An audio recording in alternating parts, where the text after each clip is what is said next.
А среди ваших знакомых есть такой человек, который всегда носит одну и ту же одежду, ходит долгие годы с одной и той же сумкой, ни с кем не общается и ведет себя достаточно странно. Большинство его считают неудачником по жизни, а остальные уверены, что в закромах у него столько денег, что безбедная старость обеспечена не только ему, но и его детям. Но британец, о котором сегодня пойдет речь, мог бы получить медаль. Он строил из себя бедняка долгих 15 лет. Никому даже и в голову не могло прийти, что он сколотил миллионное состояние.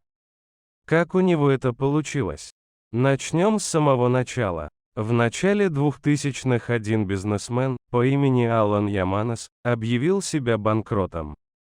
В этом нет ничего удивительного, с каждым может случиться подобное.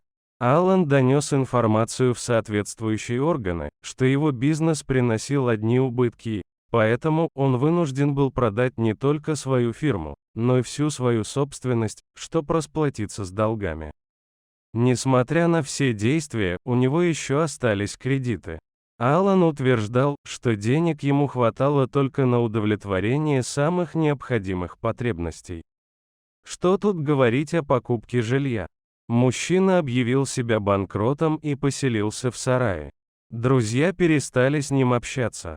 И такое тоже часто случается с людьми, которые теряют свое финансовое положение в обществе. Те, которых он считал близкими людьми, теперь просто смеялись над ним. Его теперешнее жилище ранее было коровником. Денег Алану хватило только на самую дешевую обшивку. Ремонтные работы он делал своими руками. Крыша была также в непригодном состоянии. Сплетни и шутки со стороны соседей его совсем не донимали. Он ни с кем не общался, только изредка выходил на улицу. Одевался мужчина очень скромно. Всегда ходил в одной и той же рубашке и в одних штанах, как будто других вещей у него и не было.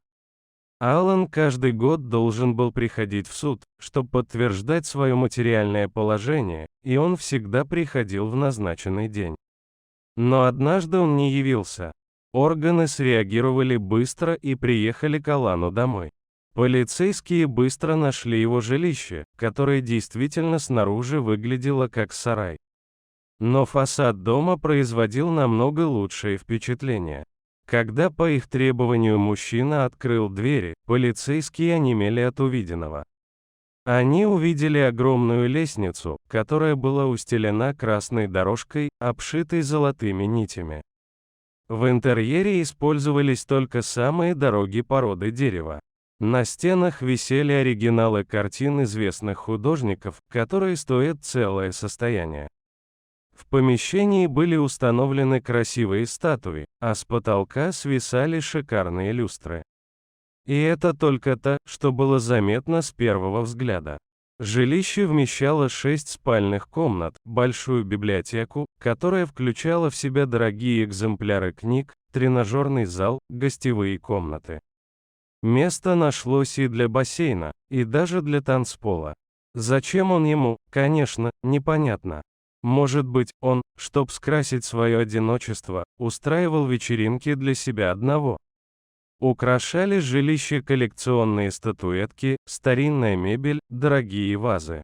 Но это не являлось самым главным.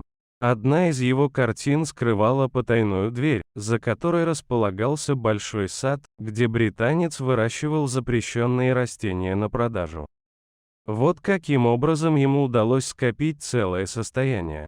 От реализации данных растений Алан заработал $2 миллиона и скрывал свою деятельность на протяжении 15 лет. Дорогие друзья, если вам понравилось видео, поставьте лайк, а также подписывайтесь на канал, где найдете еще много интересного.